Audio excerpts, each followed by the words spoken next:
Je naozaj pravda, že nadmerný príjem bielkovín ničí obličky. To je veľmi dôležité povedať. Radšej vám bude pacient užívať lieky, ako zmení životný štýl. Naši pacienti sú málo zodpovední za svoje zdravie. Keď nie sú zodpovední, tak nie sú za to potrestaní. Ivana Dedinská je uznávaná slovenská profesorka a nefrologička. Jej misiou je približiť ľuďom dôležitosť obličiek a vážnosť následkov zanedbania prevencie. Kreatinín sám o sebe nám nepovie o tej filtrácii až tak veľa. Oni majú zvýšený kreatinín a tá glomerulová filtrácia je znížená. Všetky fast foody, ktoré príjmame, tam je extrémne veľa sodíka. Keď jem viacej bielkovín, oni musia viacej pracovať. Áno, lebo je to veľmi energeticky náročný deň. Bielkoviny si telo chráni, nechce ich strátiť. Nestačí sa len hýbať, ale treba aj tie svaly budovať aj vo vyššom veku. Že naozaj ten silový tréning je veľmi, veľmi dôležitý. Nemá každý orgán také šťastie, ako majú obličky, že pacient, ktorému zlyhajú obličky, tak môže žiť ďalej. Ale Priatelia, bezplatne sme vám priniesli odborníčku na pečeň, odborníka na štítnu žľazu. A teraz vám opäť zadarmo prinášame odborníčku na obličky. Ak chcete, aby sme v budúcnosti rozoberali ďalšie orgány a aby sme sa hĺbšie ponorili do témy zdravia, dajte nám prosím odber. Pomáha nám to viac, ako si myslíte. 500 z vás už tento september zažije prvý troška event. Príď a zažij deň, kde stretneš 8 výnimočných hostí z oblasti zdravia. Profesor Oravec, Ernest Caban, Vlado Rožko, Diana Mozoláková, Jaroslav Ľahký, Vlado Zlatoš, Viera a Nil Dudmanovci a Daniela Maťuchová. Ak sleduješ troška, zdvieš, že toto nebude povrchné. Rezervuj si svoj listok už teraz, pretože kapacita je obmedzená. A ja sa už teraz teším na naše stretnutie. Partnermi tejto epizódy sú Tradicina a Niohek.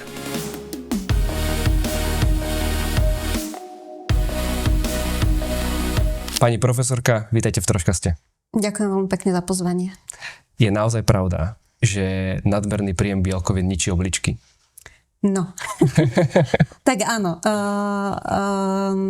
Závisí od toho, že v akom stave tie obličky sú a aký je to nadmerný príjem bielkovín. Takže ak sú tie obličky zdravé, ak tam nebeží vlastne nejaká choroba, už je úplne jedno aká, či je to nejaký zápal chronický, autoimunitný alebo nejaký bakteriálny chronický zápal, tak by sa s tým mali ako keby tie naše obličky popasovať. Ale ako dlhodobý chronický príjem enormného množstva bielkovín vie tým obličkám poškodiť. Trošku si to rozoberieme na drobné. Ja vám poviem, že prečo som sa túto otázku hneď na úvod opýtal. Sledovatelia vedia, že ja mám rád tému zdravia, sledujem si tie veci a už mi na algoritmus podsúva rôzne reelska a v jednom reelsku mi vyhodilo takých 2 doktorov a oni stále akože tvrdia to, že proste bielkoviny ničia obličky a tak ďalej. Čiže a viem, že toto je nejaká vec, ktorá je zaužívaná v niektorých hlavne dietách, ktoré razia nejaký svoj smer. A chcel by som vedieť, že vlastne odkiaľ tento mýtus alebo táto vec vlastne vznikla, lebo na niečom to proste podložené byť musí, keď to tí ľudia začali rozprávať. A ja viem, že ja som si to študoval, viem, že potom hlavne z toho fitness sveta tam prichádzali štúdie, ktoré to vyvracali. A mňa zaujíma ten pôvod, či kde to vlastne vzniklo, viete? Predpokladám, že to mohlo vzniknúť z takého odporúčania nefrológov, že v prípade, že máme teda pacienta s chronickou chorobou obličiek, tej sa asi dostaneme neskôr, tak tá konzervatívna liečba, alebo teda nefarmakologická liečba chronickej choroby obličiek je práve nízkobielkovinová dieta, ktorá vlastne ako keby spomaluje tú progresiu. To znamená, že ak u pacienta obmedzíme bielkoviny v strave, tak tie obličky sú menej zaťažené a ak to tak laicky povieme, to väzivo, alebo teda tá premena tých funkčných buniek v obličkách na to väzivové tkanivo je pomalšia.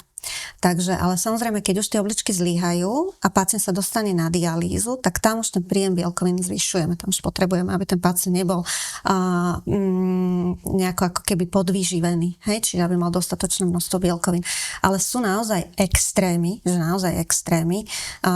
že mali sme pacienta, ktorý bol schopný zjesť vlastne 5 gramov bielkovín na kilo. A to je už ako fakt extrém. A naozaj tie obličky boli tohto pacienta poškodené. Dobre, ale to sa bavím o tom, že ten človek, lebo ono je problém dať, čo ja viem, že 2,5 a napríklad to viem, že to je ako keby veľmi veľká výzva aj v tom fitness svete, že niekedy ani nie je problém tak ten tréning, ako proste dodržiavať tú stravu a dať, to nie je také, že náhodne zjem 5 gramov bielkovín na kilogram telesnej hodnosti, že to som mesiac jedol tak, to človek vyslovene musí potom ísť. Áno. Takže oni si potom asi mysleli, že aj tá prevencia bude spočívať v tom, že radšej ich obmedzme a asi to tým obličkám bude lepšie. Lebo ja som videl potom nejaké také štúdie, že sa aj dávalo, že 3,3 gramov na kilogram po roku a že ak bol ten človek zdravý, obličky to zvládli. Ono by sa s tým tie obličky naozaj mali vysporiadať, ak sú zdravé.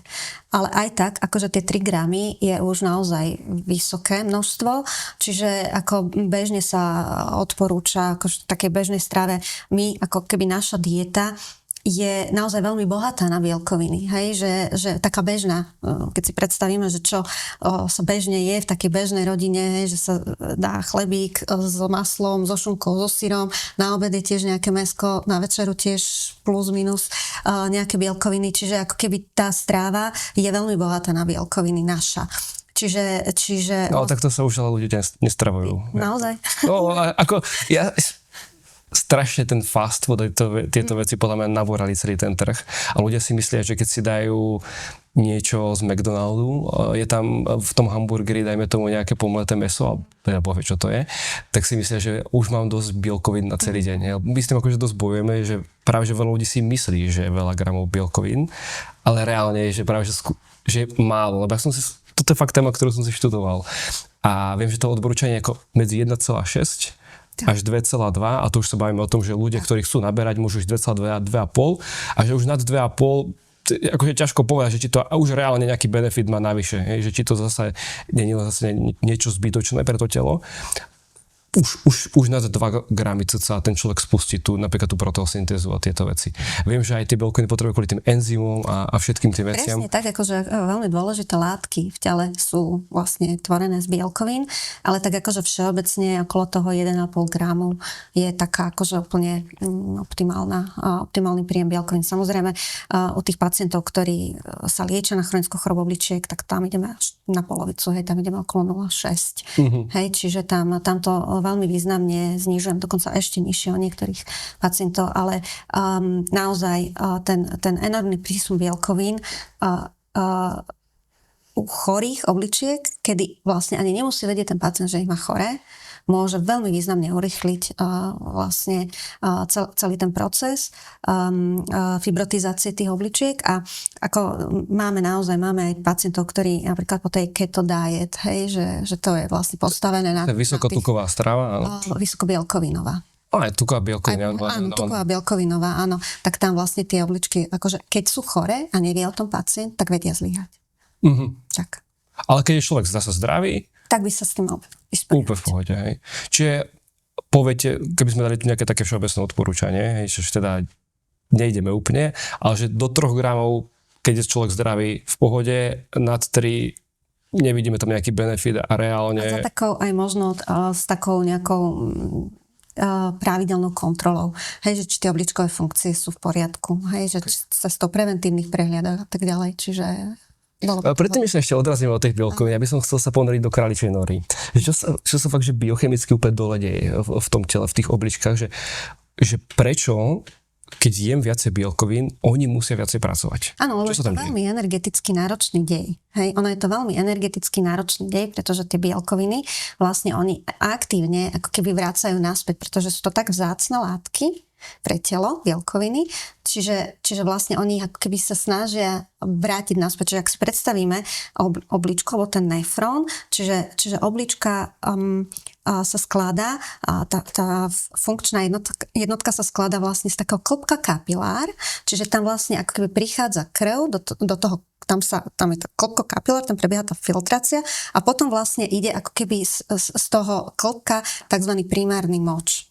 A sa dostáva do takého systému kľúčiek a tam prebiehajú rôzne procesy, tam je rôzne pH, rôzne nabité elektróny a vlastne tam sa všetky tie dobré veci, ktoré potrebujeme, aby ostali v tom tele, vracajú naspäť. Naspäť do čo? Do krvného riečišťa? Áno, naspäť do krvného riečišťa. A tam sa nám vracajú aj tie bielkoviny, pretože bielkoviny si telo chráni, nechce ich strátiť. Hej, čiže a to je veľmi energeticky náročný dej. Čiže my ako keby tlačíme na tie obličky, aby veľmi aktívne vychytávali tie bielkoviny a vracali ich späť. A ak sú oni poškodené, tie obličky, tak jednak môžeme ako keby urýchliť ten proces tvorby väziva, alebo ešte sa môže stať, že vlastne tie bielkoviny sa nám začínajú ako keby dostávať do moča. Hej, a vtedy vlastne tam je taká takzvaná bazálna membrána, taká membrána, ktorá vlastne chráni, ako keby aby sa nedostávali tie bielkoviny do moču.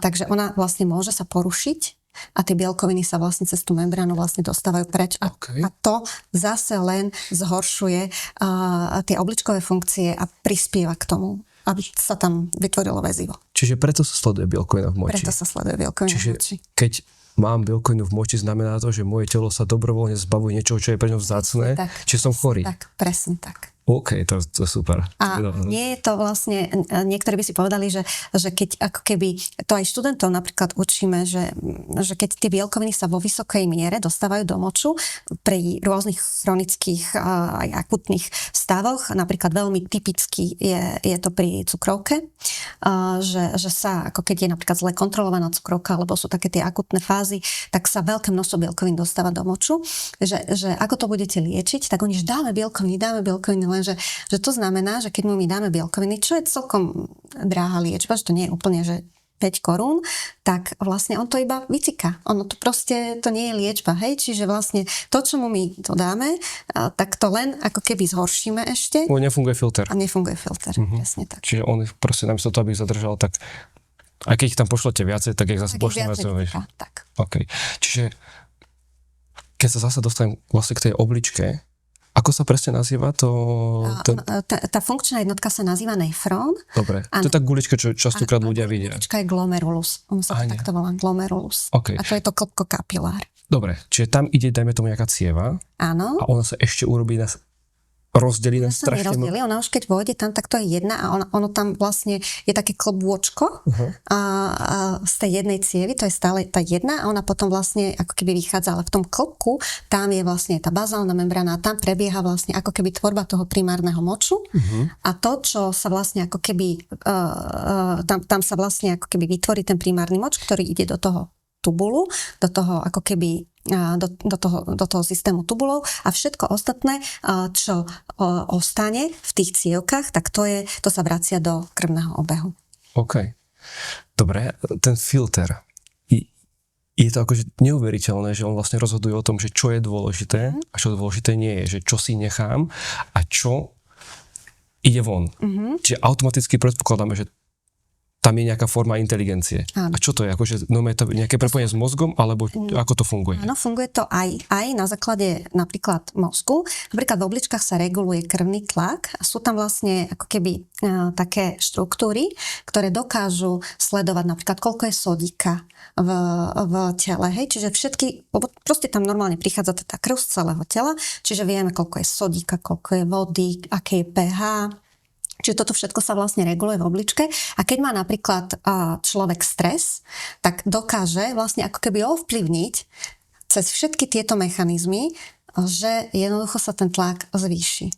Hej, čiže aj obličky vlastne vstupujú. Čiže ak aj katecholaminy, čiže adrenalín a všetky tieto hormóny dokážu vlastne ovplyvniť deje v obličke. Ale obličky sú aj autonómne, oni dokážu vlastne fungovať aj napríklad na základe toho sodíka. Čiže ak my máme veľa sodíka v strave, čo sú tie fast foody, napríklad veľmi často, takže veľa sodíka v strave napríklad zvyšuje riziko arteriovej hypertenzie a práve cez tie mechanizmy v obličke. Hej, že oni vlastne aktivujú tzv. Renin angiotenzín aldosterón systém, RAS sa to volá, a to vlastne reaguje práve napríklad na ten sodík. Kratočká prestávka. Rád by som vám povedal, že tento troškaz je v plnej dĺžke zadarmo aj vďaka elektrolytom Hydrofuel.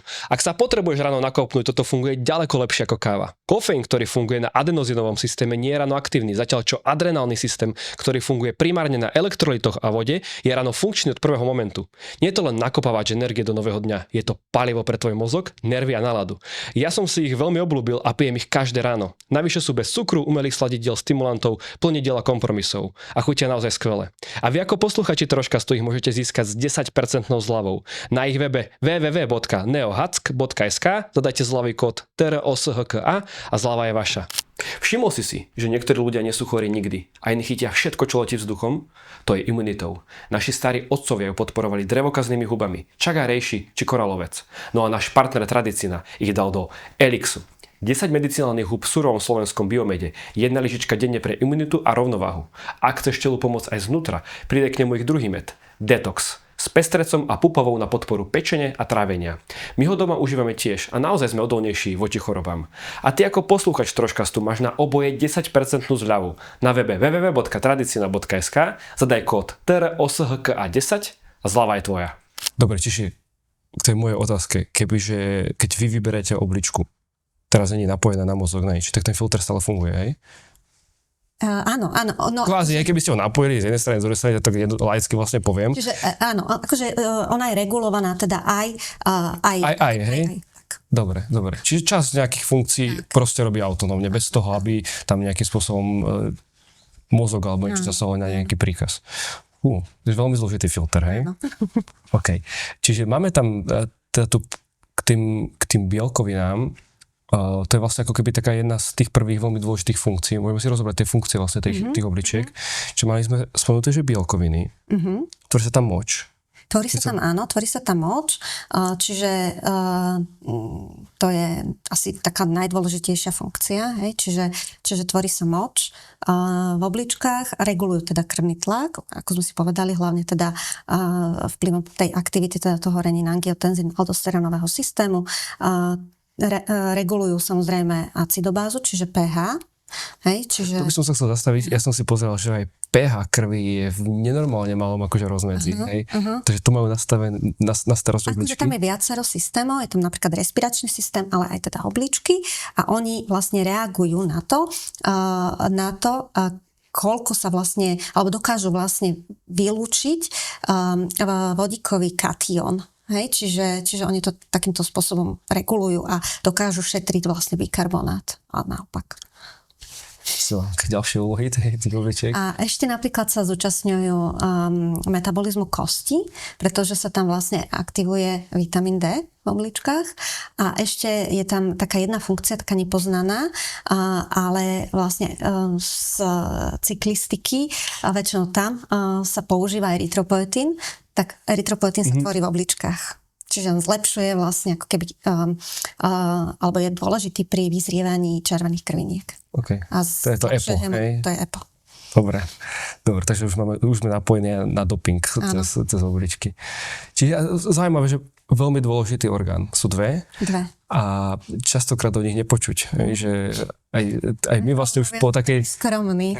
Po takej dlhej dobe vlastne nahrávame o obličkách, že sme o pečení sme nahrávali, o štítnej žľaze sme nahrávali a tak ďalej. A až teraz vlastne sa dostávame k obličkám. Ale o to nie je menej dôležitý orgán. Určite je veľmi dôležitý, alebo sú dôležité obličky. Je to vlastne životne dôležitý orgán, pretože keď zlyhajú, tak vlastne vieme ho síce nahradiť. Máme to šťastie, v podstate nemá každý orgán také šťastie, ako majú obličky, že pacient, ktorému zlyhajú obličky, tak môže žiť ďalej. Hej, to je veľmi dôležité, pretože máme dialýzu a môže u niektorých pacientov nemusí vôbec byť na dialýze, ale môžu rovno podstúpiť transplantáciu obličky, ak majú teda darcu. Takže toto je extrémne dôležité si uvedomiť, že je to životne dôležitý orgán, avšak našťastie vlastne pacient neumiera. Tak ale to vďaka technológiám, zase sa bavíme. Že 200 rokov dozadu, tak áno, to je úplne iná diskusia a dokonca ja si ešte pamätám, keď som tak začínala ako študent, že nebolo úplne bežné, že sa dialyzoval každý pacient. Hej, teraz naozaj bez ohľadu na vek, na nejaké pridružené ochorenia, môže to byť pacient naozaj aj dokonca v terminálnom štádiu nejakého onkologického ochorenia a tak ďalej, tak proste každý má šancu sa dostať na dialýzu. Kedy si to tak nebolo. Že boli naozaj prísne selektovaní pacienti, ktorí áno, ktorí nie. Dobre, dostaneme sa k tomu moču. Určite našich sledovateľov bude zaujímať, že aké teda tie markery by si tam mali nejakým spôsobom dať, vyšetriť, sledovať. Tak všeobecne sme to povedali, že bielkovina v moči, hej, ale ako Sú to konkrétne? v podstate dva markery, ktoré by mali byť vždy vyšetrené. Jednak je teda bielkovina v moči, áno. To sa dá inak veľmi jednoducho aj doma vyšetriť tým papierikom. Oni sa dajú kúpiť v lekárni, takže tam sú tie farbičky a ako bez problémov, ak niekto si chce napríklad vyšetriť bielkovinu v moči. Je to presné? Je to... nie je to akože úplne presné, že vidíme, že koľko, ale je to spoľahlivé. Dokážeme sa od toho odraziť. Dostanem aspoň nejakú predstavu o tom, tak, ako na tom som. plus, minus, hej. A treba to samozrejme potom skontrolovať, ak je to pozitívne, aj akože kvantifikovať to. A druhý parameter je glomerulová filtrácia.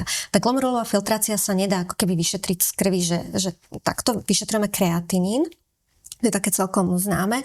Kreatinín, to je teda ten obličkový parameter funkcie, teda obličiek a z neho potom to laboratórium automaticky, tam je nahodená v pozadí rovnica, jedna, taká celkom zložitá a on to vlastne prepočíta na vek, pohlavie, niekedy sa tam aj rása zadáva a tak ďalej. Ak sme napríklad v tých Spojených štátoch, tam majú veľké množstvo ako keby rás, hej, takže sa to vlastne samozrejme zohľadňuje. My tu teda nemáme takú variabilitu, ale zohľadňuje sa aj rasa a vlastne ako keby vypluje nám to ten počítač nejakú hodnotu a vlastne jedna hodnota plus druhá hodnota, tak vieme plus minus, ako nám tie obličky fungujú.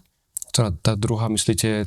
Bielkovina v moči, hej? A táto glomerulová filtrácia, to sú dva parametre. A tie obidva sú z moče? Z moču? Nie, tá glomerulová filtrácia je z krvi a tá albuminúria, alebo teda tá bielkovina v moči je z moču. OK, a čo je potom ten EGFR? To je toto. To je tá skladka. To je tá glomerulová filtrácia. Okay. EGFR. Čiže, dobre, opäť sa dostávame do fitness sveta.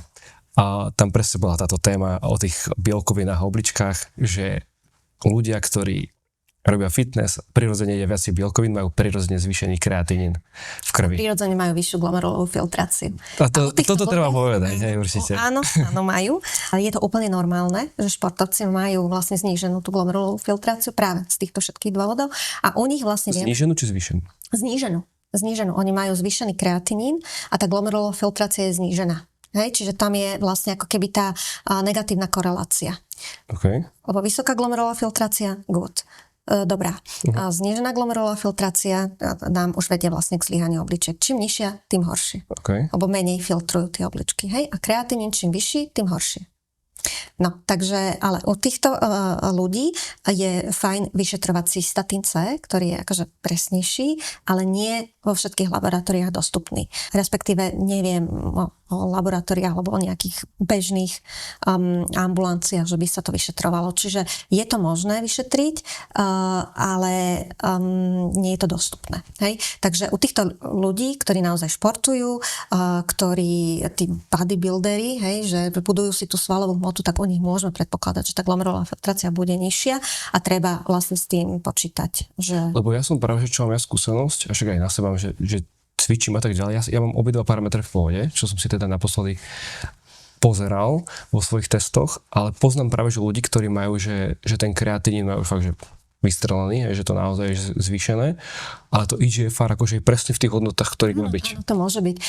Vždycky dávam taký príklad študentov, lebo vlastne ten kreatinín, on nezodpovedá úplne, preto my máme tú glomerulovú filtráciu práve pretože ten kreatinín sám o sebe nám nepovie o tej filtrácii až tak veľa. Hej? Že on môže byť napríklad aj dlhodobo v norme, ale už tá obličková funkcia je výrazne redukovaná. A naopak môže byť vysoký a pritom tá glomerulová filtrácia je úplne normálna, hej, práve od týchto ľudí. Čiže ja vždycky dám taký, akože príklad, dúfam, že sa teda neurazí, Petra Vlhová, ale tak Petra Vlhová má úplne inú konštitúciu, je to aktívna vrcholová športovkyňa, má oveľa viac svalovej hmoty ako ja. Vždycky poviem študentom, že kebyže má Petra Vlhová kreatinín 130 a ja kreatinín 130, kto je na tom horšie? Môže vy. Že jasné, že ja. Hej, lebo ja mám v tom prípade už možno nejaké štádium 3 chronickej choroby obličiek. Zatiaľ, čo ona bude mať úplne normálnu glomerulovú filtráciu. Čiže... Možno úplne zdravé obličky. A úplne zdravé obličky. Čiže toto je zase aj taká, nech sa povie, že rada, ale možno taká informácia pre samotných lekárov, ktorí vyšetrujú ľudí aj na základe týchto parametrov, že netreba sa len dívať slepo na ten papier, že vidím takýto kreatínin a vidím IGFR a bielkovinu v moči a tak ďalej, ale potom sa na toho pacienta a opýtam sa, že... Do kontextu a spýtať sa ho napríklad na stravu, na všetko možné. A ak si chcem byť istý, tak dobre, tak mu poviem, že tak chvíľočku si dajte pauzu, hej, že uvidíme, vyšetríme pri napríklad, ja neviem, obmedzení príjmu bielkovín, hej, že proste nebude tak veľmi aktívny, nebude tak... Dobre, ale vrcholový športovec on toto nepovie. To nepovie, no. Lebo to je živobytie, pravda. Ale vrcholový športovec má, predpokladám, že ten svoj lekársky tím nastavený na tú športovú medicínu a fungujú úplne inak, no. Jasné. Ale to je vlastne aj pre bežných ľudí, lebo vieme, my sme to tu častokrát riešili, že proste dlhovekosť rovná sa budovanie svalovej hmoty. To je proste zásadná vec v živote. A plus pohyb, samozrejme.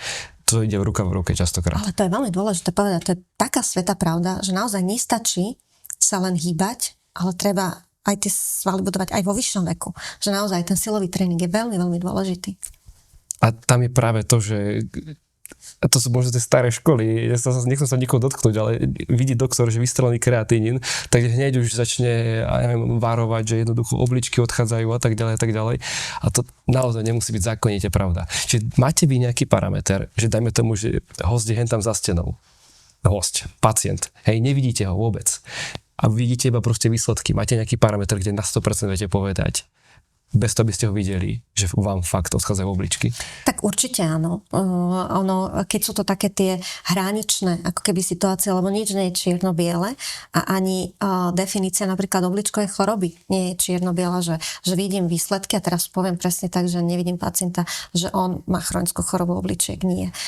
My vlastne musíme to vyšetrenie zopakovať, minimálne teda jedenkrát, aby sme to potvrdili s odstupom napríklad 3 mesiacov, že tam máme aj presne definovaný čas, aby sme im povedali, že áno, tie obličky sú naozaj poškodené, hej, pretože oni majú celkom slušnú schopnosť sa zregenerovať, čiže aj pacient, ktorý napríklad je v určitom momente dializovaný pre nejaké akutné poškodenie, tak on kľudne vlastne môže ako keby tie obličkové funkcie úplne navrátiť späť a nemusí dlhodobo potom vyžadovať žiadnu liečbu napríklad, hej. Čiže my tam máme teda ten režim tých 3 mesiacov, aby sme my definitívne povedali, že tento pacient má alebo nemá chronickú chorobu obličiek.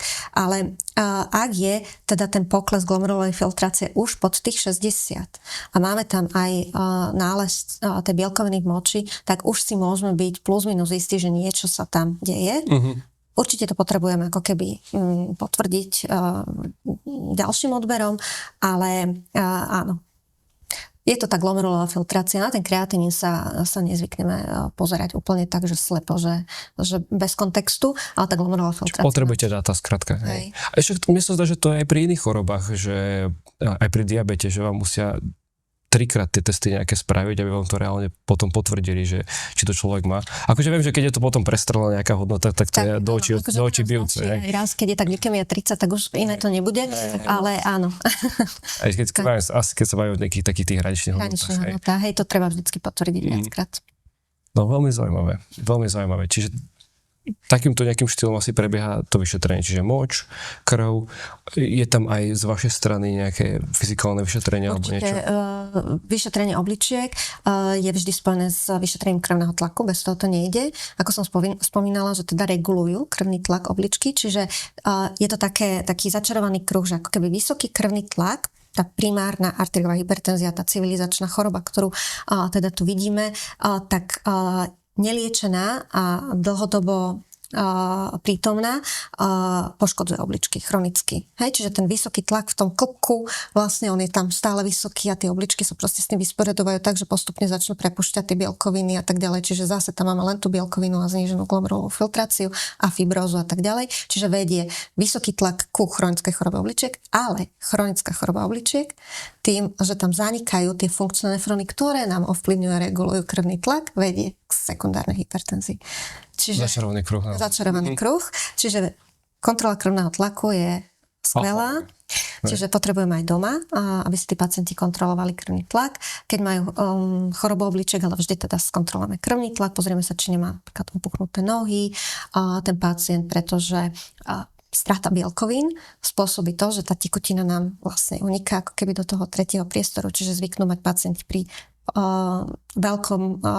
veľkej strate bielkovín opuchnuté viečka. Čo, ako z tretieho priestoru, čo Áno, to myslíte? sú také tie mäkké tkánivá, že oni majú opuchnuté, vlastne idú mimo ciev. To je tekutina, hej, teda. Tekutina ide mimo ciev, pretože bielkoviny nám v cievach držia tlak, takzvaný onkotický tlak robia a vlastne to nám drží ako keby tú vodu v tých cievach. Ako náhle sa nám zníži ten onkotický tlak, že tie bielkoviny sú vycikané, neexistujú, čiže vlastne tá voda nám uniká.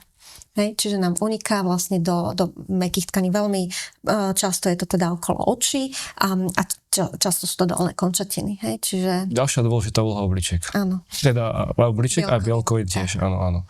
Dobre, dostaneme sa k tomu tlaku.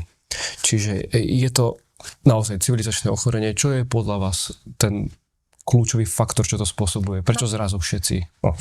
Zrazu akože je to multifaktoriálne jednoznačne a teda je dôležité si teda ako keby rozdeliť tú hypertenziu na primárnu a sekundárnu. Primárna to je tá civilizačná, čiže tam máme tie rizikové faktory jasné. Hej? Čiže je to obezita, je to sedavý spôsob života, stres, chronický stres, v ktorom je veľké množstvo ľudí, čiže to sú aj mladí ľudia, ktorí vlastne 25-30 majú už diagnostikovanú primárnu hypertenziu, čiže to je ten chronický stres, vysoký príjem sodíka, čiže to sú tie všetky fast foody, ktoré príjmame, tam je extrémne veľa sodíka vlastne v každej tej jednej porcii. Takže genetika, samozrejme. Čiže ak v rodine sa vyskytuje primárna hypertenzia, je veľmi pravdepodobné, že teda aj deti, prípadne vnúčatá budú trpieť na arteriovú hypertenziu. Čiže to je primárna, to má tých 90% populácie a potom je tá sekundárna, ktorú má 10% populácie a tam vlastne patrí, alebo najčastejšou sekundárnou formou je práve zapričinená obličkami, chorobami obličiek, čiže to chronickou chorobou obličiek. Čiže je tam nejaká diagnóza, ktorá vedie k chronickej chorobe obličiek a tá vedie k sekundárnej hypertenzii. Čiže OK, takže prevencia, lebo ten krvný tlak treba... Presne tak. Fakt môžete povedať, že dajme tomu, aj nechcem tu zase nejaké štatistiky, ale 80-90% prípadov, fakt keď človek schudne a nabehne nejakú normálnu stravu. Jednoznačne. Tam sa dokonca ani neodporúča vlastne v tých prvých štádiách, že keď sa zachytí na ambulancii, napríklad všeobecný lekár, keď zachytí hypertenziu, takú tu v tých ako keby v tom prvom stupni, tak samozrejme treba skontrolovať ten životný štýl, že ako pacient samozrejme vyzerá, to už vidíme, hej, aké má BMI a tak ďalej. Čiže ak on je schopný zmeniť životný štýl, tak sa mu nedá žiadna liečba. Iba sa mu odporúči upraviť to a skontrolovať o nejaké 3 mesiace napríklad. Ale to je to najťažšie. To je úplne najťažšie. Čiže radšej vám bude pacient užívať lieky, ako zmení životný štýl. To je to je 1% ľudí, ktorí naozaj niečo začnú so sebou robiť. Bolí chrbát, boli aj kĺby, proste sú naozaj obézni. A keď začneme, ja sa veľmi rada pýtam, pretože mňa to veľmi zaujíma, že čo tí pacienti jedia. Lebo ja napríklad si dávam celkom pozor na to, že čo zjem.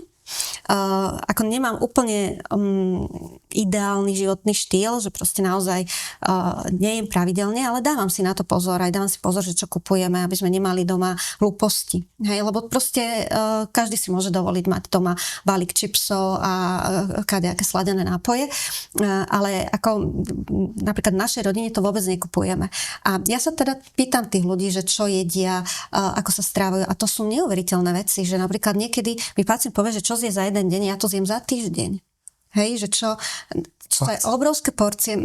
A keď im poviem, že teda nedám im pirulu od bolesti na chrbát, ale že nech skúsia sa trošku viac chýbať a menej jesť a tak ďalej, tak to je najväčší nepriateľ toho pacienta. Čiže to je najťažšie zmeniť proste ten životný štýl. Úplne najjednoduchšie je dať pirulu na tlak. My sme sa teraz zasmiali, ale práve, že je to na plač. Že práve tí ľudia to majú vo svojich rukách. A to je skvelá správa pre pána. Človek to môže jednoducho zvrátiť. A toto je moja ďalšia otázka, že dajme tomu človek už má nejaký takýto problém, nejakú túto možno chronickú chorobu, dajme tomu 10-20 rokov žil v nejakom životnom štýle. Pri pečení viem, že to funguje tak, že keď 80% odrežete, tak ona vie dorasť. Hej, čiže tú regeneračnú schopnosť má neskutočnú. Majú tiež obličky nejakú takúto schopnosť regenerovať sa? Tak ono nie úplne. Hej, nie úplne. Čiže ak tam máme my už nejakú takú akože veľkú progresiu a je tam veľké množstvo tých nefrónov zaniknutých, tak tá zmena životného štýlu už nie úplne vie pomôcť. Ale ak teda zachytíme tú chorobu včas, napríklad hypertenziu, a ak je to naozaj spôsobené napríklad tými civilizačnými vplyvmi všetkými, tak veľmi krásne sa to ako keby dokáže ovplyvniť až tak, a to nie len hypertenzia, ale napríklad aj diabetes, aj cukrovka. Hej, že ak má pacient, ak je pacient obézny a má napríklad zachytený ten prediabetes, čiže tu tiež predštádia cukrovky druhého typu, tak redukciou hmotnosti a ovplyvnením všetkých tých rizikových faktorov on sa dostane do normálnych hodnot glykémie, do normálnych hodnot tlaku a pacient je úplne v pohode, nemusí vôbec nič užívať. Iba proste zdravo žiť. Čiže máte nejaké reverzibilné zmeny a máte nejaké nereverzibilné? Už keď to ako keby sa preklopí, že tá fibróza je tam dominantná, že už tých funkčných nefrónov tam veľa nie je, tak oni to ako keby môžeme to ešte ako keby spomaliť tú progresiu alebo zastaviť, hej, že už vlastne nová fibróza v úvodzovkách nebude vznikať, ale už náspäť to ako keby nevieme vrátiť. Chápem. Tie obličky mi prídu ako dosť také šibalské, alebo neviem, jak by som to nazval, pretože porovnať napríklad so zubom.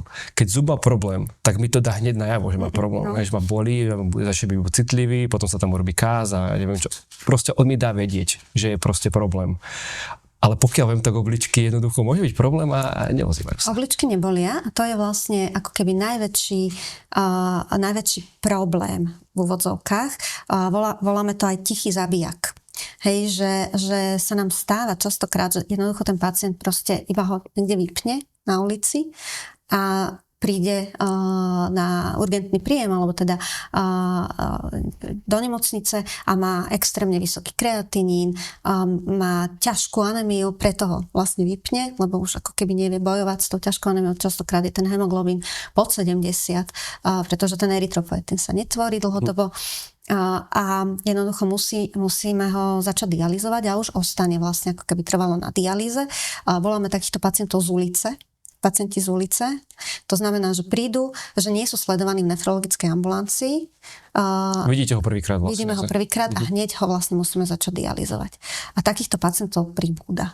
Takýchto z ulice pacientov pribúda a tam je problémom zanedbaná prevencia, že jednoducho ten pacient sa neukáže u obvodného lekára, ktorý mu všetky tieto parametre vyšetrí mu krvný tlak, vyšetrí mu cukor a tak ďalej, bielkovinu v moči, glomerulovú filtráciu a keď je problém, on ho odošle k nefrologovi a už si ho nefrolog manažuje.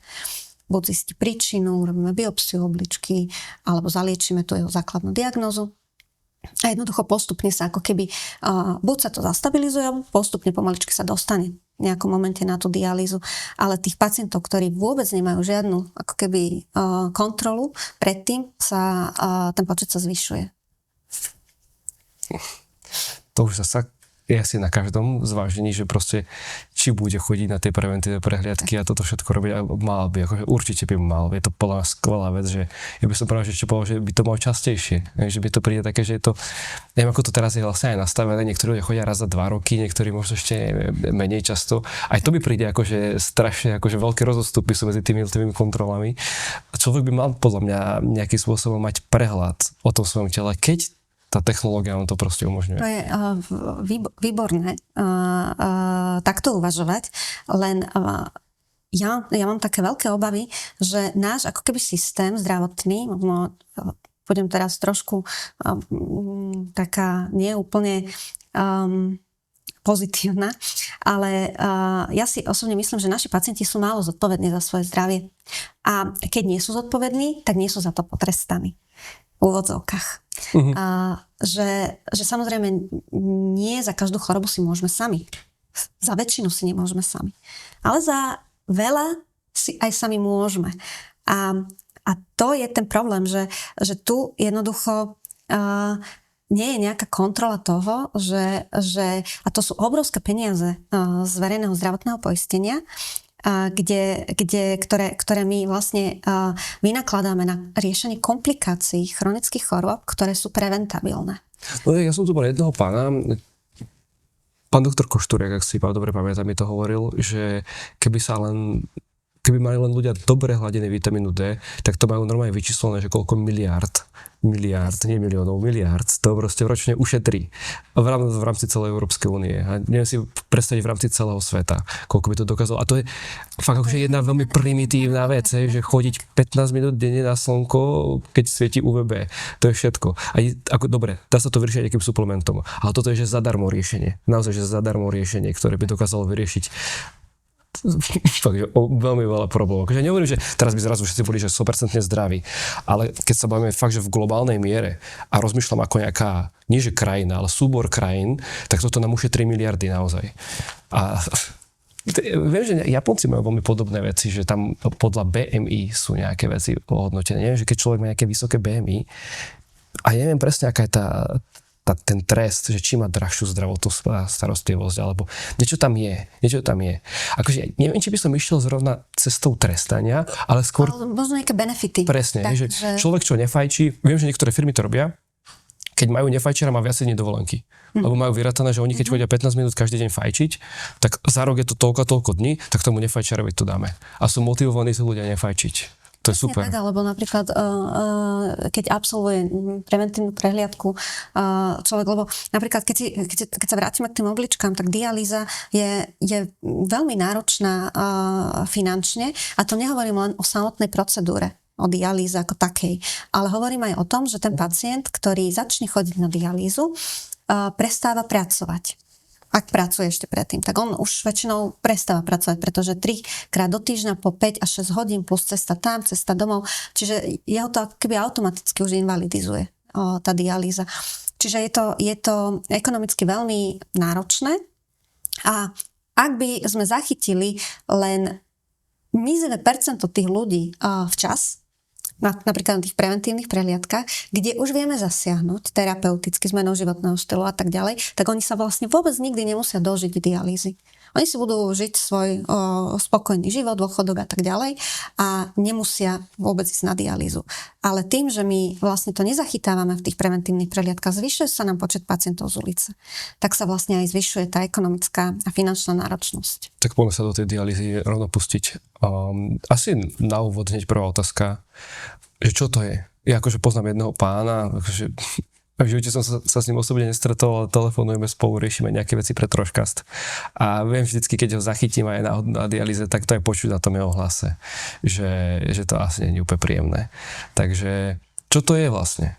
No, dialýza je vlastne umelá oblička, úplne tak polopati povedané, ale vlastne je to oblička, ktorá nám ako keby tie všetky látky, ktoré sa dostávajú do toho moču, tak vlastne ako keby odfiltruje preč. Čiže tá krv, ono si to treba predstaviť tak, že pacientová krv ide do stroja, tam sa vlastne očisťuje a potom sa vracia späť akože čistá. Hej?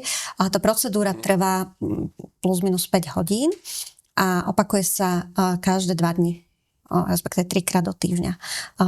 Je to tak proste vyrátané, že vtedy by mala byť ako keby tá očisťovacia schopnosť efektívna, hej, že to telo to dá. Akože určite po dialýze nikto nemá kreatinín 90, normálny, hej, čiže tie kreatiníny sú vysoké, ale dokáže ako keby telo s týmto fungovať. Ale to je stroj.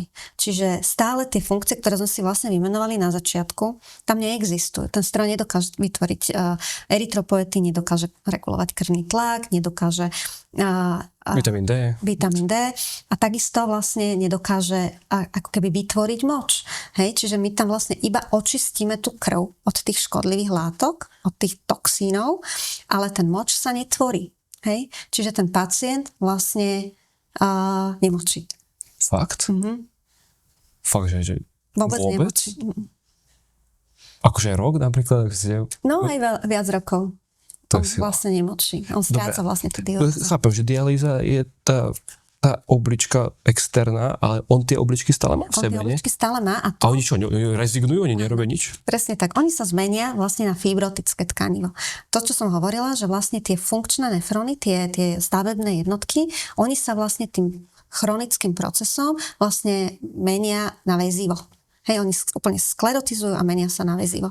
Čiže tie obličky, oni sú malé, zvraštené a nefunkčné. Ty brďo. Ale ešte sme vlastne zabudli povedať, že s jednou obličkou sa dá ešte žiť, hej? Jednou obličkou sa dá žiť a my to vidíme na... Nemusí ísť na dialýzu ten pacient, keď má jednu obličku No, funkčnú. ak je funkčná, tak nie. Dobre. Ani celý život vlastne nemusí potrebovať druhú. A vidíme to napríklad na tých našich živých darcov obličky. Keď my máme živého darcu obličky, tak vlastne tú jednu obličku mu vyberieme a daruje sa, teda dá sa jeho príjemcovi a tá druhá oblička ostáva samozrejme teda v tele a jemu vlastne tie obličkové parametre veľmi rýchlo stúpnú a potom postupne klesnú. Že tá druhá oblička ona počase príde na to, že OK, tak som tu na to teraz sama a ona sa aj trošku zväčší. Možno. Áno, pretože vlastne Robí za dve. robí za dve. Tak. Máte aj nejakú hypotézu? Že Fakt, prečo sú že dve? prečo sú dve? Ja viem, že telo je predimenzované. Ja viem, že stehná kosť udrží 1,6 tony alebo koľko. Pritom akože to je akože absurdné, aby človek toľko vážil, ale ja zasa chápem, že keď človek zoskakuje, tak sa vytvára obrovský tlak, ale to nemení nič na veci na tom, že telo je predimenzované.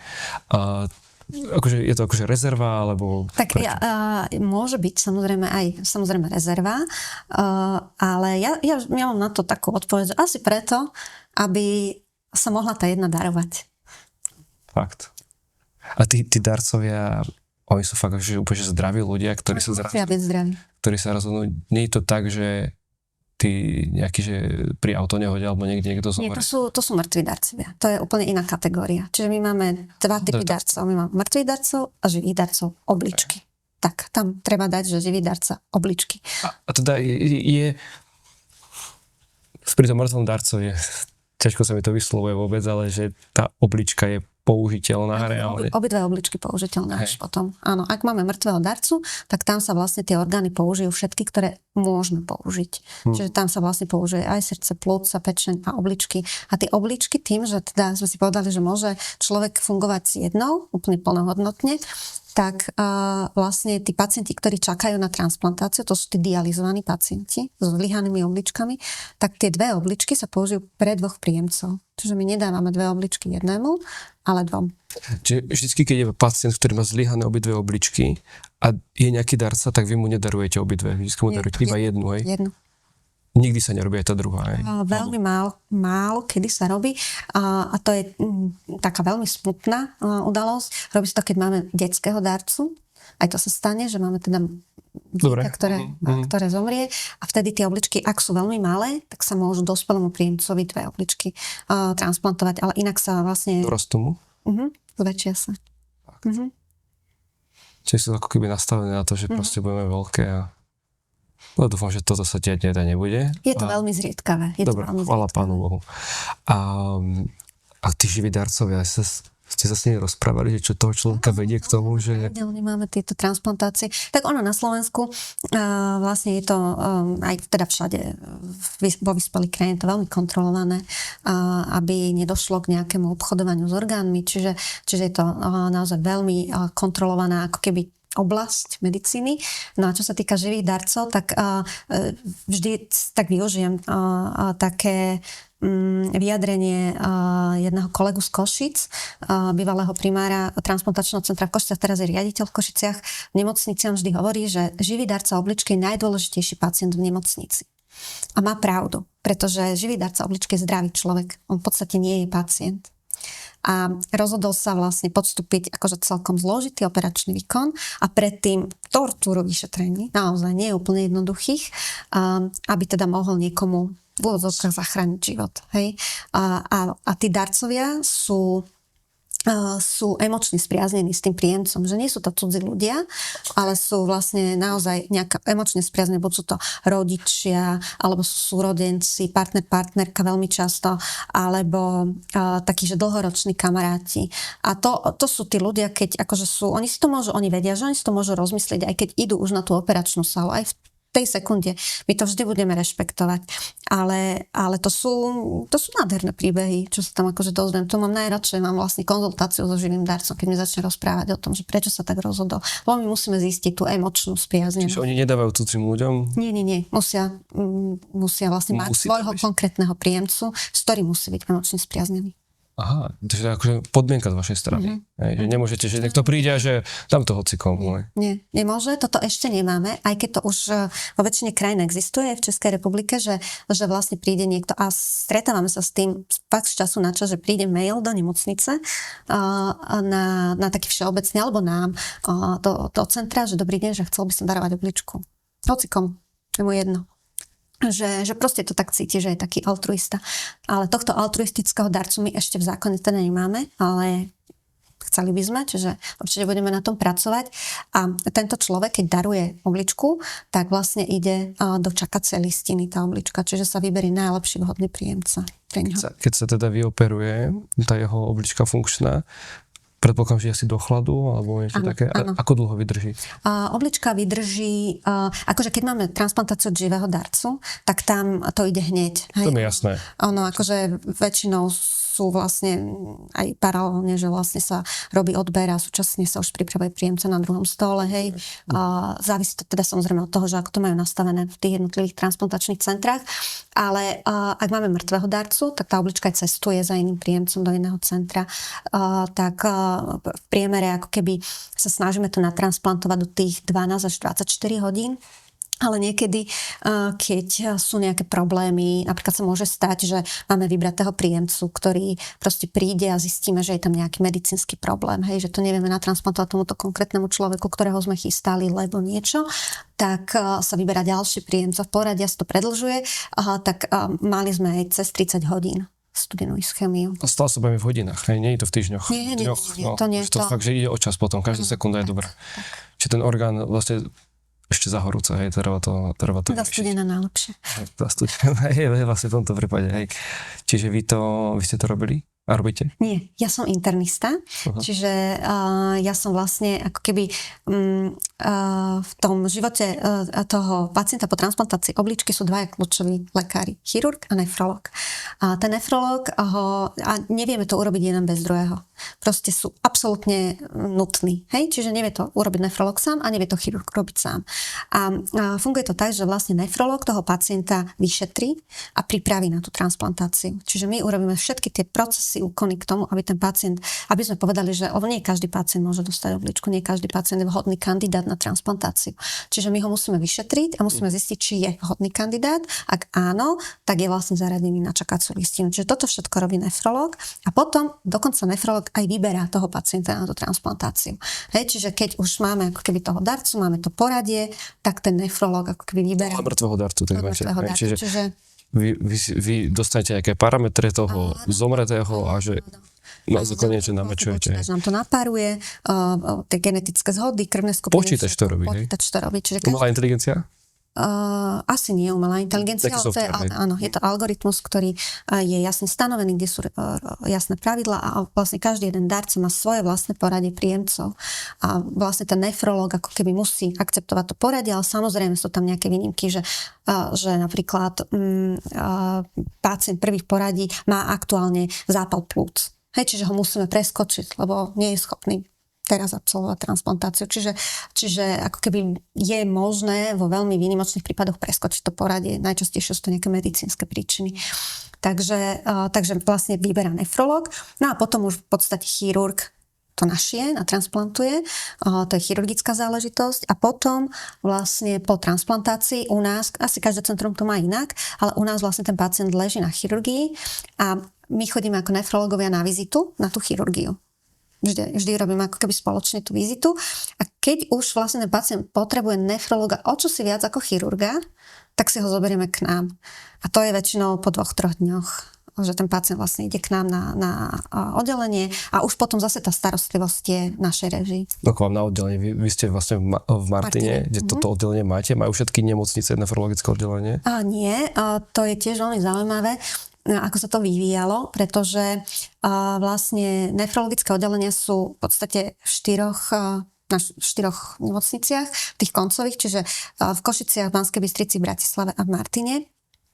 A dlho vlastne ako keby neexistovali nefrologické oddelenia.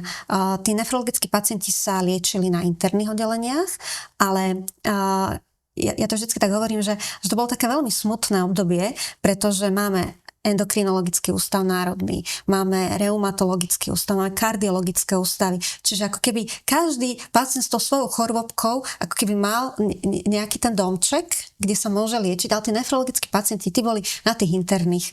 A aj bola taká ako keby diera na trhu a nefrológov nebolo veľa v nemocniciach. A práve v tých transplantačných centrách sa ako keby tí nefrológovia združujú, pretože transplantačné centrum nemôže byť nikde inde, iba v nemocnici, nemôže byť v ambulancii, ani nikde, ono musí byť proste v tom centre. A práve okolo týchto nefrológov plus minus sa začali, ako keby transplantačných nefrológov, sa začali vytvárať tie nefrologické oddelenia, ktoré sa už nevenujú len tým transplantovaným, ale sa venujú už aj tým ostatným pacientom, ktorí majú choré tie vlastné obličky. Čiže takto sa to postupne ako keby vyvíjalo s tým, že už sú teraz 4 fungujúce pracoviska na celom Slovensku. Vy ste to zakladali vlastne v Ja som Martine, áno. Martine, hej, je to moje dieťa. Poslušné dieťa? Veľmi poslušné. Takže ide o tento obor nejakým spôsobom záujem? No, to je tiež zaujímavé, lebo podľa mňa obličky sú ťažké. Akože keď sa majú obličky naučiť, akože študenti, tak je to ťažká téma. Hej, ako sme hovorili, klopka a tubuly a nefróny a glomeruly a tak ďalej, tak tie všetky regulácie, nie je to jednoduché. Ale ja som tiež nechcela byť nefrológ, ale ja som veľmi rada, že ma tak život nejakým spôsobom zavial k tejto téme. Jednak preto, že málo sa vie o tom odbore, aké sú tam možnosti obrovské. Ten lekár sa môže venovať transplantačnej medicíne, môže sa venovať chorobám vlastných obličiek a robiť napríklad biopsie obličiek a liečiť glomerulonefritídy, môže sa venovať dialýze, môže sa venovať peritoneálnej dialýze, môže sa venovať živým darcom obličky, čiže tým možností je veľmi veľa. To je jedna vec. A druhá vec je, že to podľa mňa v budúcnosti bude veľmi lukratívny odbor, pretože sa nám veľmi významne zvyšuje počet pacientov s chronickou chorobou obličiek. Je to takzvaná aj taká, že epidémia sa to už volá, že epidémia CKD, chronickej choroby obličiek. Dokonca aj WHO už dalo vlastne vyhlásenie, že treba robiť osvetu, treba robiť preventívne prehliadky, pretože do roku 2040 sa predpokladá, že sa stane chronická choroba obličiek 5. najčastejšou príčinou smrti celosvetovo. A že môžeme sa dostať do situácie, kedy nebudeme mať dostatočné množstvo dialýz pre pacientov, ktorí to budú potrebovať. Chápem, otvára sa možnosť pre biznis, jasné. Takže nefrologov je treba. A robíme všetko preto, aby sme ten odbor aspoň teda u nás na fakulte zatraktívnili, ale myslím si, že to robia všetky ostatné pracoviska tiež veľmi intenzívne a určite má perspektívu. Uh-huh. Pre pacienta koľko stojí dialýza? Či je to hradené? Je to úplne plne hradené zo verejného zdravotného poistenia, čiže pacient neplatí nič. Neviete, koľko to stojí pre poisťovňu? Nemám asi úplne aktuálne teraz čísla, ale je to niekoľko desiatok tisíc ročne. Je dosť. V rámci toho, keď človeku teda odídu tie obidve obličky, tak on akože pokiaľ sa nepodstúpi dialýzu, tak on akože do koľko hodín alebo dní umiera, alebo ako to funguje? Tak ono to závisí od veľa faktorov, ako veľmi je napríklad ten človek na to adaptovaný. Hej? Že ak ten proces trvá dlho, hej? Čiže on vlastne nemusí mať hneď dialýzu, že zajtra. Ale ak to vznikne náhle, hej? Že napríklad je tam nejaké infekčné ochorenie, ktoré vlastne vedie k poškodeniu obličiek, alebo ja neviem, nejaká obštrukcia alebo nejaká trauma, že človek príde o obličky náhle, tak tam, áno, tam to môže byť aj hodiny, hej, že ten pacient proste nie je na to adaptovaný. Ale keď je adaptovaný, že to vlastne vzniká postupne, len o tom napríklad nevie, hej, že postupne rokuce sa vlastne tá chronická choroba obličiek progreduje, tak to nie je úplne, že hneď. Dokonca u niektorých ľudí sa teraz tak začína ako keby hovoriť o tzv. Konzervatívnej liečbe zlyhania obličiek, že už majú naozaj veľa rokov a chcú byť radšej s tou rodinou, ako chodiť 3-krát do týždňa. Ste mi normálne zobrali otázku z jazyka, že či sa to dá, dá sa to? Dá sa to. Už teraz v súčasnosti aj sa to odporúča, že sa naozaj napríklad dá tá nízkobielkovinová dieta, urobia sa vlastne všetky ako keby nefarmakologické možnosti liečby a taká komplexná starostlivosť, áno, dá sa aj to. A že sa zvráti ten stav? Zvráti sa nezvráti. A dostane sa do remisie? To sa môže stať, hej, že to sa môže stať, že sa to tak ako keby zastabilizuje, hej, a ten človek môže fungovať. Ja som napríklad mala pacientku, ktorá je už teda po transplantácii obličky a mala tiež akože už okolo 600 kreatín vysoký, hej, že už bola taká, že už aj áno, že poďme ju dializovať. To bola pacientka, ktorá chodila normálne na nefrologickú ambulanciu a postupne vlastne obličky zlyhávali a bol COVID. Čiže začal nám COVID a ona mala živého darcu obličky. A ona strašne nechcela ísť na dialýzu.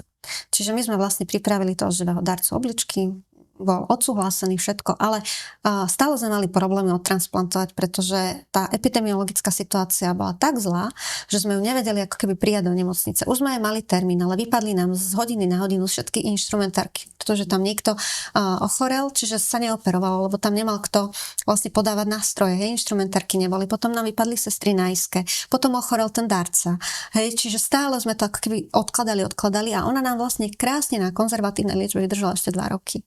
A potom sme ju vlastne odtransplantovali. Takže ono je to veľmi individuálne, že... Nie každý mal takéto šťastie, lebo ja viem aj o prípadoch, kedy práve počas covidu ľudia, ktorí mali postúpiť operáciu, tak nebola operácia a už sa nedožili nejakého druhého pokusu. Takže hej, tam to bolo ťažká doba. Ale o tom to dneska není. O tom nebudeme si kaziť náladu. Cítite sa vyhorený, náladový a chýba vám sústredenie?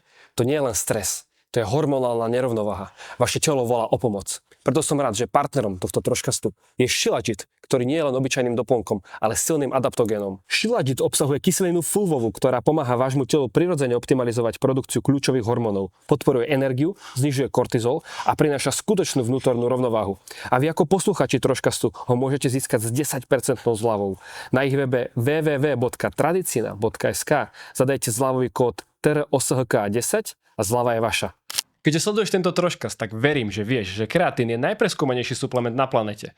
Kreatín ti dodá výbušnú silu, umožní ti odmakať tvrdšie tréningy, spôsobiť väčšie svalové poškodenie a vďaka tomu nabudovať viac svalov.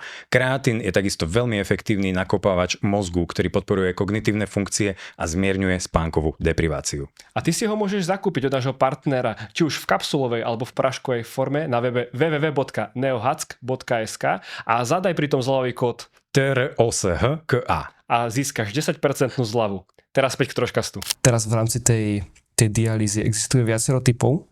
Existuje hemodialýza a peritonálna dialýza. Takže najčastejšie sa teda využíva tá hemo, čiže tá krv vlastne ide ako keby do toho stroja a tá peritonálna dialýza, tam je okolo 5% pacientov nastavených na tú peritonálnu dialýzu a tá je vlastne takzvaná, aj tak ju voláme, že doma. Hej, že ten pacient vlastne ako keby sa dializuje sám. Okay. Čiže má taký kateter zavedený do brucha a tá vlastne tá membrána peritonálna, čiže tá, no áno, membrána, ktorú máme, ktorá pokrýva vlastne ako keby brušné orgány, slúži ako keby na to očisťovanie tej krvi v úvodzovkách, on si tam napustí tekutinu a vlastne cez tú membránu všetky tie toxické látky vojdu do tej tekutiny a potom si to vypustí. Čiže tomuto človeku tým pádom to umožňuje, dajme tomu, cestovať a žiť normálny život, hej? Polonormálne, tak. úplne nenormálny, ale títo pacienti sú úplne ideálni kandidáti na transplantáciu, čiže sú to väčšinou takí akože ľudia presne, ktorí potrebujú cestovať, potrebujú taký trošku nezávislí a je to taký, ako keby taký most k tej transplantácii. Takí ľudia, ktorí sú viacej zdraví ako chorí, by ste povedali? Hej. Áno. Ten crème de la crème, hej, z tých pacientov, ktorí potrebujú dialýzu, alebo potom sú to pacienti, ktorí nemajú cievny prístup. Čo to znamená? Na dialýzu my potrebujeme nejaký cievny prístup na to, aby sme my toho pacienta napojili na ten stroj. Hej, a ten cievny prístup môže byť buď vlastne fistula, arteriovenózna fistula, ktorá je najčastejšie na končatine hornej, alebo potom majú také katetre zavedené do krku tí pacienti, alebo niekde inde. Ale ak sa vlastne ako keby vyčerpajú tie cievne prístupy, že už to nie je kde, tak je to ešte táto peritoneálna dialýza. Chápem. Myslím, že k tej dialýze je to vec, ktorú asi človek nechce zažiť, takže verím, že po vypočutí tohto rozhovoru ľudia sa veľmi zodpovedne postavia k tomu svojmu životnému štýlu, pretože naozaj to je veľmi obmedzujúca vec. Teraz sme boli na dovolenke s rodinou, si neviem predstaviť, že by som zrazu nemohol do konca života nikde chodiť kvôli tomu, že som žil životný štýl, ktorý ma doviedol do tohto. A v rámci toho napríklad sociálna poisťovňa toho človeka ohodnotí, akože že je polovičný invalid, alebo ako? Myslím, že áno. Neviem to úplne presne, pretože nepracujem na dialýze, čiže by som asi klamala, ale určite to je vlastne invalidizácia toho pacienta, že on naozaj jednoducho nedokáže pracovať. Hej? Že málo pacientov chodí do práce na dialýze a keď aj, tak zo začiatku napríklad, že chodia, ale počase to už potom nedávajú. Ale niekto nemá na výber, nech sa proste musí chodiť do roboty, keď má hypotéku a tieto veci.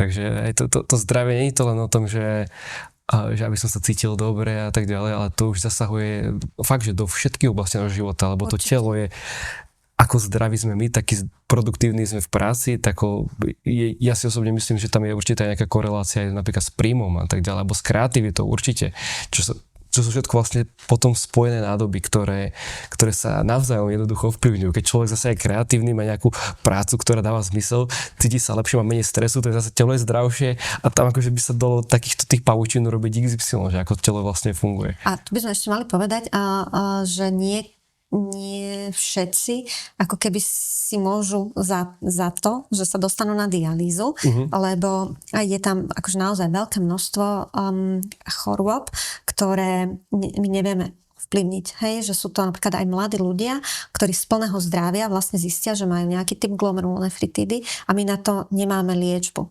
Čiže Čo je genetika? Nie je to ani genetika, ale je to vlastne nejaká choroba, ktorá napadá obličky. Môže byť aj napríklad autoimunitná, čiže sa tvoria ako keby protilátky proti vlastnému telu a nevieme prečo. My nevieme, prečo vznikajú práve u týchto ľudí tieto protilátky a jednoducho oni naozaj nemôžu za to, že im tie obličky zlyhajú. A potom samozrejme máme aj genetiku, tak veľmi častou chorobou alebo príčinou zlyhania obličiek je policistická choroba obličiek. Tam máme vlastne postihnuté celé rodiny. A oni tiež samozrejme za to nemôžu, že skončia na dialýze, oni vždy skončia na dialýze. Toto je zaujímavá vlastne otázka, ktorú ste načrtli, že aké ďalšie choroby jednoducho môžu postihnúť obličky? No, takže úplne najčastejšie máme hovoríme o tej chronickej chorobe obličiek, čiže o tom, čo privádza tých pacientov teda na tú dialýzu, hej, že zlyhávajú obličky. A tá vlastne úplne najčastejšie vzniká pri diabete, diabetes mellitus. Či už prvého alebo druhého typu, čiže cukrovka. Tí diabetici jednotkári, našťastie, ich už teraz nevidíme tak často, ako kedysi. Už tá liečba tej cukrovky prvého typu je fakt dobrá, majú tie inzulínové pumpy. Viem, že je to nejako problematické sa k tomu dostať, nie som diabetolog, neviem, ale teda tá liečba určite robí pokroky, lebo to vidíme, že tie obličky sú zlyhané menej často pre jednotku diabetes, ale zase nám vstúpa teda diabetes druhého typu. Čiže tam vidíme približne 30-35% pacientov na dialýze sú práve pacienti, ktorí majú diabetes mellitus 2. typu a zlyhané obličky. A to sú takí akože celkom komplikovaní pacienti, ktorí nie úplne sú vždy aj transplantovateľní, pretože tie komplikácie, tie cukrovky sú nielen v obličkách, ale sú všade. Aj tam je to po celom čele vlastne. Takže sú všade, majú pomerne závažné postihnutie kardiovaskulárneho systému, srdce je postihnuté, a potom máme postihnuté cievy veľmi výrazne a my potrebujeme tie cievy mať dobre, aby sme tam našili tú obličku na tie cievy toho pacienta. A častokrát trpia na tie chronické vredy dolných končatín. Čiže to sú akože naozaj komplikovaní pacienti, ktorí nie vždy sú teda vhodní na transplantáciu. Druhou veľkou skupinou sú pacienti s hypertenziou, čo sme sa bavili na začiatku, s tou primárnou hypertenziou, ktorí teda dospejú do zlyhania obličiek. No a potom sú to tie glomerulonefritidy a to sú tie autoimunitné ochorenia, ktoré teda vedú častokrát aj veľmi mladých ľudí ku zlyhaniu obličiek. A čo také ako obličkové kamene? Obličkové kamene, to je taká téma, ktorú ja moc nemám rada, lebo je to urologická téma zväčša. Je to samozrejme problém, ale akutný. Hej, čiže akutný problém, ktorý veľmi bolí.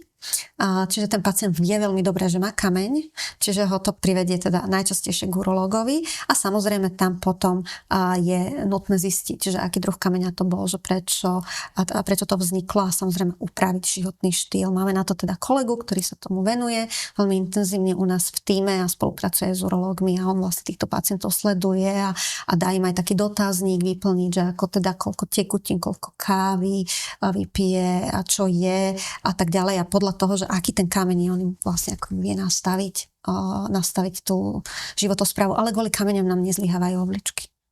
To je tá jedna z tých vecí, kedy sa ozvú vlastne tie obličky, tá bolestivá. Ale zasa môžete povedať, že tie obličkové kamene, to je zasa zrkadlo nášho životného štýlu. Určite áno. Aj teda možno vo väčšine prípadov. Vo väčšine, aj keď nie, akože úplne vo všetkých prípadoch tam môžu byť naozaj také, že vrodené metabolické poruchy. My prakticky o všetkých veciach, čo sa rozprávame, tak sú výnimky. Vždy je také nejaké proste svetielko, ktoré je proste nejakým spôsobom že iné, že sa vymýka tomu. Predpokladám, že takých pacientov máte, že sa dívate na to, že toto by nemohlo byť a zrazu to tu je. Tak to je práve, a to asi o tom je tá nie že veda, ale medicína. Bo to je rozdiel, bo veda má vo zvyku zovšeobecňovať, a že keď na niečo prídu, tak to platí pre všetkých. Ale práve ten doktor, ten medic vie, že každý pacient je iný. Každý pacient je iný, každý pacient inak reaguje na lieky a my tu napríklad aj na liečbu, hej, že napríklad máme jednu chorobu a tam máme naozaj toľko možných obrazov, ako to môže vyzerať, že naozaj máme pacienta, ktorý má rovnaký napríklad histologický nález a u jedného sa to zastaví a u iného to progreduje do chronickej choroby obličiek a nevieme prečo. Čiže je to veľmi zaujímavé a tu si vždycky hovorím, že AI nás nenahradí, lebo keď zadáte AI toto vypleje diagnózu, ale v konečnom dôsledku to vôbec tak byť nemusí. Ja si predstavujem AI pre vás ako pravú ruku nejakú, ktorá vám pomáha. Nie, že vás nahradí vôbec. Tak, no. Vy ju tak používate? Aj nové pri pacientoch, hej, že konzultujete s tým nejaké, akože viem, že tam je to veľmi citlivé, pretože že teraz aj bolo to veľké halo o tom Mythos 5 alebo Fable 5, čo vlastne vyšlo nový model od Anthropicu, kde vyslovene ako keby zakázali užívateľom na tom najlepšom modeli riešiť biologické dáta, informácie a tak ďalej, že automaticky sa prepol do nižšieho modelu, pretože už je to, ja neviem, buď oni to práve, že moc inteligentné, alebo jak to nazvať, ale skôr by som to asi, alebo ľudia to budú potom brať ako, že toto je pravda, toto je tá lekárska rada, ale ono to nikdy nie je lekárska rada jednoducho. Nie, a koľko razy sa aj, akože ja využívam umelú inteligenciu hlavne teda na vyhľadávanie nejakej odbornej literatúry, akože moje každá ranná každodenná ranná rutina je, že teda zadám AI, že vyhľadaj mi nejaký dobrý článok o obličkách, ktorý bol publikovaný v New England Journal of Medicine alebo v Lancete, v tých teda najlepších časopisoch, že čo je, no aby som vedela, že čo nové vyšlo. Takže ja to hlavne teda na to využívam a A využívam to hlavne na korekciu angličtiny pri písaní článkov. Takže ale aj tam sa vieme veľmi drsne pohádať.